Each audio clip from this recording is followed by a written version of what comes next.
Sorry, it's virtual, but we felt that it was the pandemic at the time when we made the call was such that we needed to be virtual this month. We hope to be in person next month, so wear your mask and don't get sick. To have an opening prayer and say a couple of words, the Reverend Dr. David Barr. David, he wants to be called, but anyway, Dr. Barr. Thank you, Sewell. It's a pleasure to be here, and I just want to say I am a big fan of the Nashville Zoo. Brought my mug here, and I would challenge actually anybody in this church. Our family goes as much as any family I know at this church. So my knowledge of the zoo is pretty solid actually, and I love it. I think it's a wonderful place to see the glory of God on display. So with that, would y'all pray with me? Lord, we're grateful that you have filled your world with all kinds of creatures and plants and beauty and color and diversity. And we pray, Lord, that you would tune our eyes to see your handiwork in all of your creation. We ask, Lord, that you would bless this time to learn more about our zoo here in the city and the ways that we might bless our neighbors through it. Thank you for this time. We ask again that your Spirit would abide with us, and I pray this in Jesus' name. Amen.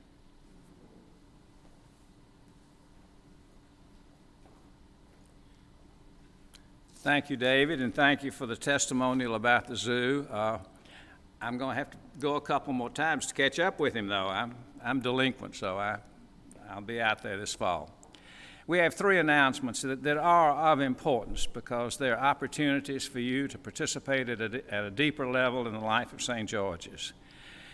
We have started having on the second Thursdays of the month coffee and conversation, which is exactly what it says and nothing more. No agenda, no preaching, no teaching, just coffee and conversation in the gathering space from 9 till 10:30 on the second Thursday of the month, which in October is that's not the 7th, because that wouldn't be the 7th. So anyway, the second Thursday in October. The third Thursday is prime time, of course, and that's when we hope to return here to Hampton Hall and have it live and have a talk on the Land Trust of Tennessee. This is a fascinating organization. It is a private nonprofit. It is not governmental, but it works with the government, and it works with owners of property to preserve their property in its natural state for generations. And so it's a combination, and it's got a great story to tell about Middle Tennessee, how some of those farms are being saved from going to residential sites. So it's a good story, and they're housed at Glen Levin Mansion in Berry Hill, and we might get a tour over there later in the fall also.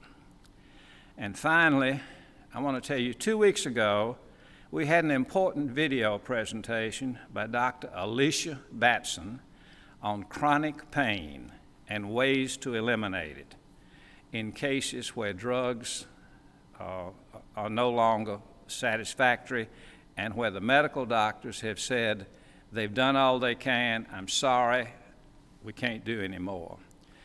Dr. Batson, in her psychiatric practice, teaches patients methods to retrain the brain. It just sounds amazing to me. This presentation discusses the new methods for pain alleviation. If you or someone you know would be interested in viewing this video, call Robin Perea at the church office, and she will email you the link so that you may see it in your home. And then we will also have a handout sheet of references that you can look at and see about to back up Dr. Batson's talk. We always want you to remember that St. George's does not endorse any particular medical treatments, but this is about information, and it's about information that you may not have heard before in your lifetime, and it's new. So anyway, now to the zoo. What a place of joy and wonder for children of all ages, and preachers who need a good place to get away and walk around and look at the animals and take their children. It's a city's treasure, and now it has yet more plans for the future. And Suzanne Isla will tell us about it. Suzanne Isla has been with the zoo since 2013, and she is Chief Development Officer. She started her development career in 1996 at Belmead Plantation, and then she went on to Centerstone and to the YWCA. She has a strong record of success everywhere she's been. At the zoo, she led the zoo's Grow Wild campaign, which started in 1915 and has raised over $100 million. That's success, and now they're going to do it again. So she's great, Suzanne is. She's active on other things too, the advisory board of the Children's Hospital at TriStar Centennial, the Partnership for Philanthropic Planning of Nashville, the Rotary Club, and she's a proud grandmother at St. George's. Suzanne, tell us about the zoo and where you're going with it. Thank you for that lovely introduction, Sewell. I'm pleased to be here today to share with you guys some information about the zoo. Our little hometown zoo has grown into something that's really amazing. I do wish we were together today, but obviously COVID has forced us to do things a little differently. But if you have questions or would like additional information, I will share my contact information, so feel free to reach out to me afterwards. So, Nashville Zoo is one of the youngest zoos in the country that's accredited by the Association of Zoos and Aquariums. The Nashville Zoo opened in 1971. A private investor opened this facility in Joelton. It was somewhat successful. There were about 300 animals and about 300 visitors annually to this property. In 1997, the zoo moved to its current home, Grassmere, which is pictured on the lower right-hand side. Grassmere is a 188-acre property with plenty of room for expansion. A little bit about the history of the property. The Croft family contributed this property to the city of Nashville.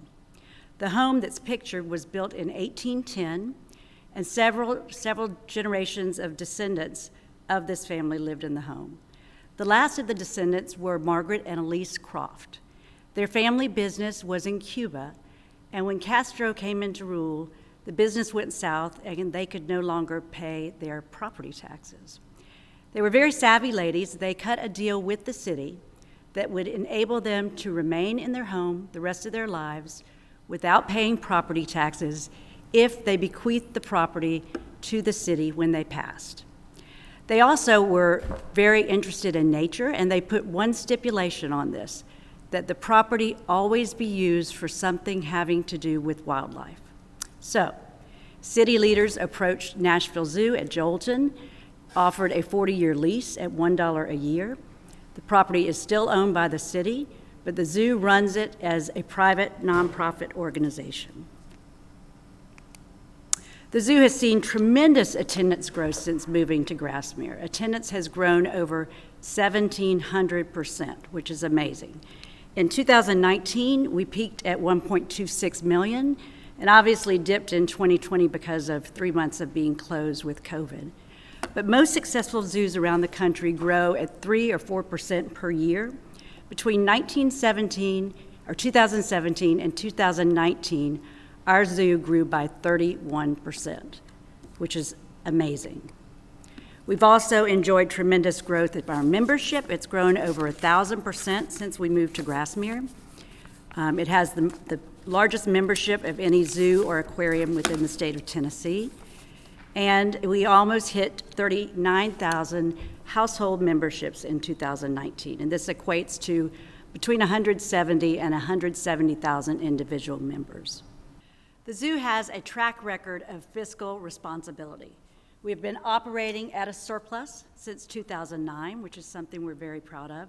This surplus has enabled us to reinvest back into the zoo. Of course, we had a deficit in 2020 due to the 3-month COVID closure, but we anticipate being back at an operational surplus in 2022. The zoo is one of the few zoos in the country that does not receive operational support from the city. They support our capital needs in the form of infrastructure funding, but not operations. But this has actually made us be a very lean organization, very entrepreneurial, looking for various unique revenue-generating sources. And we have a lot of undeveloped land. The bars, the beige part of the bar represents developed land, and the pink represents undeveloped land. So when you compare Nashville Zoo to other high-profile zoos like Brookfield in Chicago, San Diego, St. Louis, we by far have the most undeveloped land. Similarly, when you look at other regional zoos, we have more undeveloped land than Memphis, Atlanta, Knoxville, and Louisville. And when you think of a large zoo, a lot of people assume that San Diego is the largest in the country. San Diego Zoo has 125 acres compared to our zoo's 188 acres. So lots of room for expansion. Other fun facts, we are the 9th largest zoo in the country by landmass. We have 221 staff members, and of those, approximately 180 are full-time. Our annual operating budget is $16.7 million, and we have over 2,800 animals in our exotic collection. We do a lot of work internationally with conservation. Just to name a few, cotton-top tamarins in Colombia, clouded leopards in Thailand, Puerto Rican crested toads, and Sumatran tigers in Indonesia. And when I say we support these, we provide funding, but we also have employees that go out into the field to do this important conservation work. Locally, we also have several conservation programs. One is the alligator snapping turtles. We recently released 30 of these back into the Tennessee waterways. Conservation work with bluebirds and with the fairly unattractive giant hellbender. We have several signature species. Nashville Zoo has bred more clouded leopards and more anteaters than any zoo in the country. We've had very successful breeding programs with giraffe, with binturong, and again with the unattractive hellbender.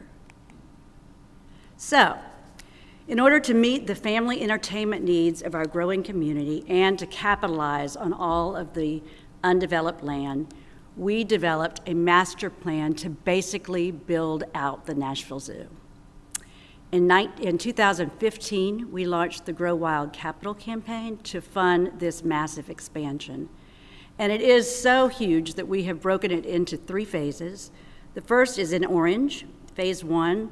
That has been completed in recent years. The second is brown, and that's the African savanna, phase 2. And then the third in green is the forest animals of Africa. So phase 1, details of phase 1, where we've come in the last few years. We opened Entry Village in 2016, a spider monkey exhibit in 17, a white rhino exhibit in 17, a bear exhibit in 18, the HCA Healthcare Veterinary Center in 19, a Sumatran tiger exhibit in 19, and finally a new restaurant in 2021. So this is quite remarkable. Most growing zoos are opening 1 exhibit every 4 or 5 years. Nashville Zoo is opening 1 or 2 exhibits every year, which has contributed significantly to our growth in attendance.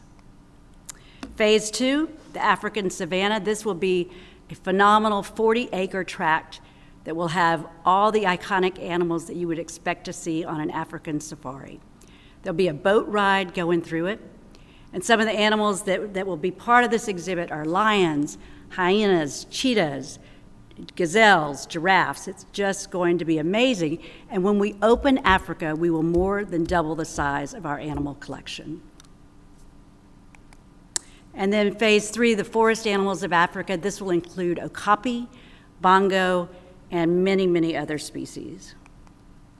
This is our investors report. It's a report that we publish quarterly for our zoo supporters and prospective funders. And it's basically a snapshot of where we are with our Grow Wild Capital campaign. It breaks it down by exhibit, by facility.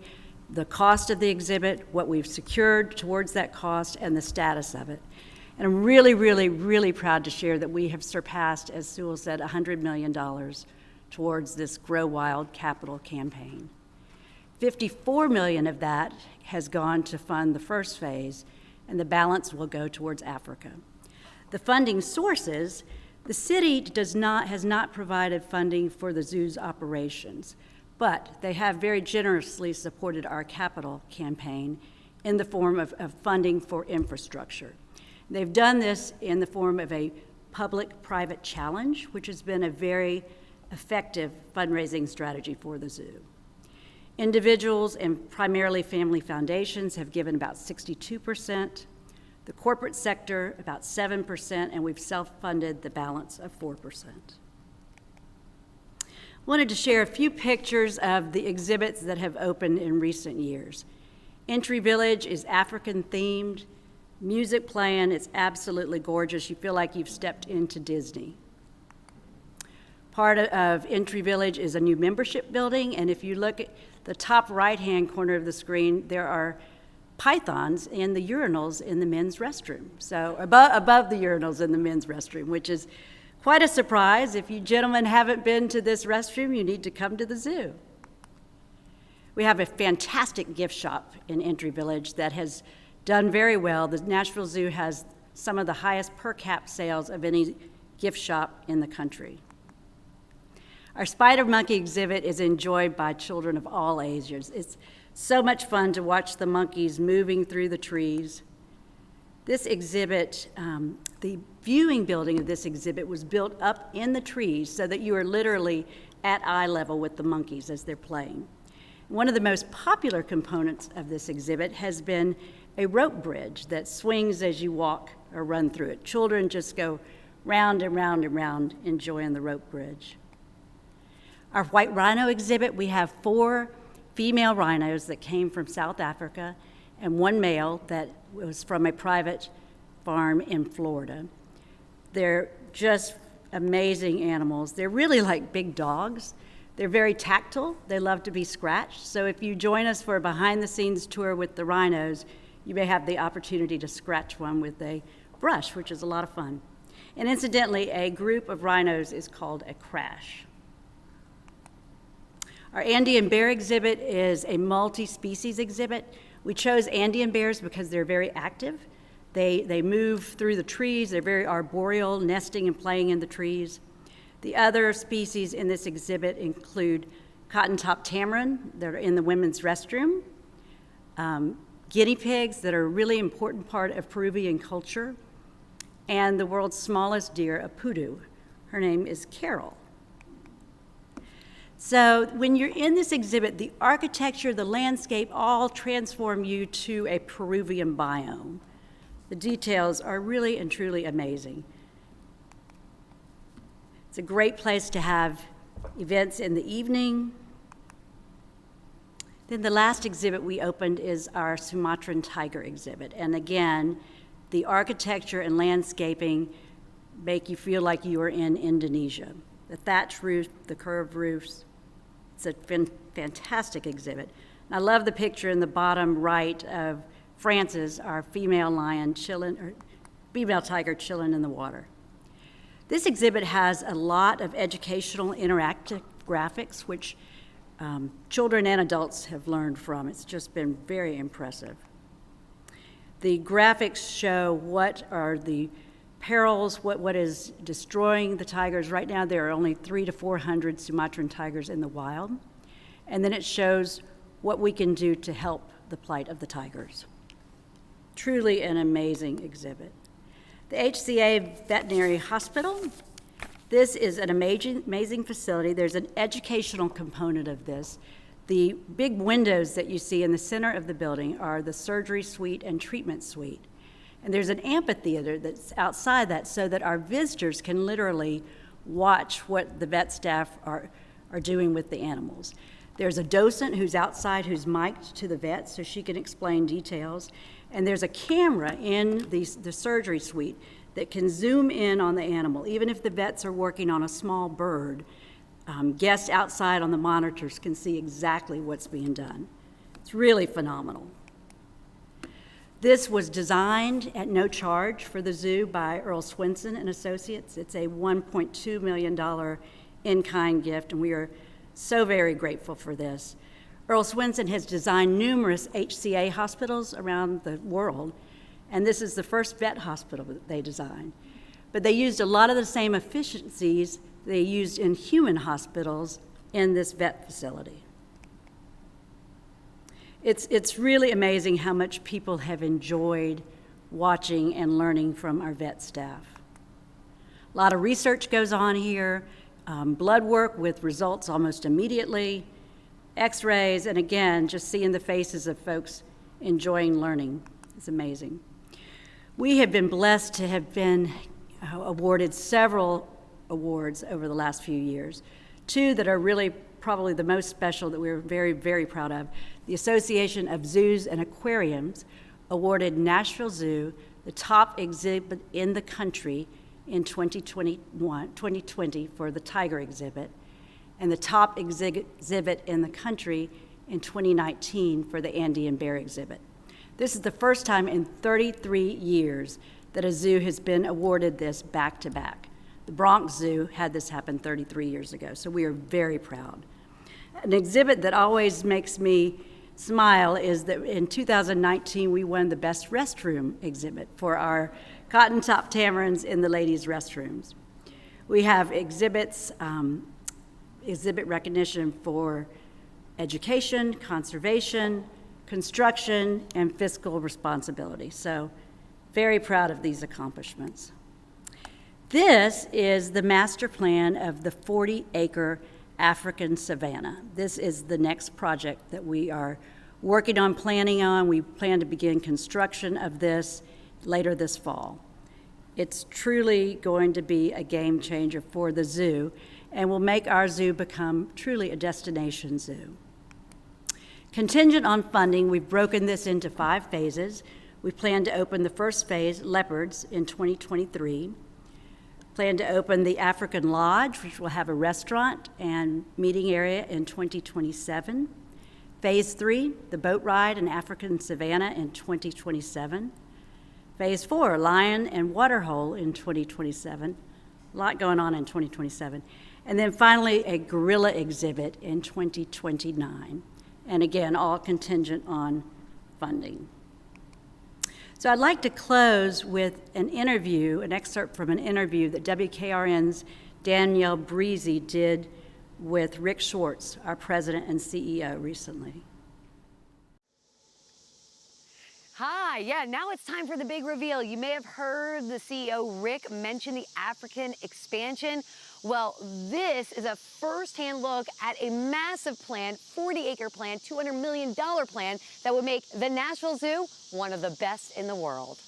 An immersion many can only dream of undertaking. When you come through this experience, you will feel as if you have actually been on African safari, no visual barriers, you're going to get very close to animals.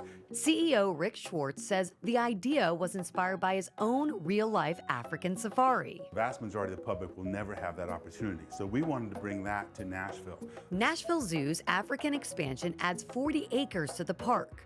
Once complete, it will be the 9th largest zoo in the country at 188 acres. I don't know of any other zoo that's done something quite like this. So you'll enter from this far side, you'll see vultures, you'll see all different types of cranes, you'll see storks, you'll see a dozen giraffes, hyenas, cheetahs. The list of experiences the exhibit offers will astound you. A 12-minute boat ride that takes you across the exhibit to see the animals in a different light. A walking path too. A restaurant and lodge with lots of different views.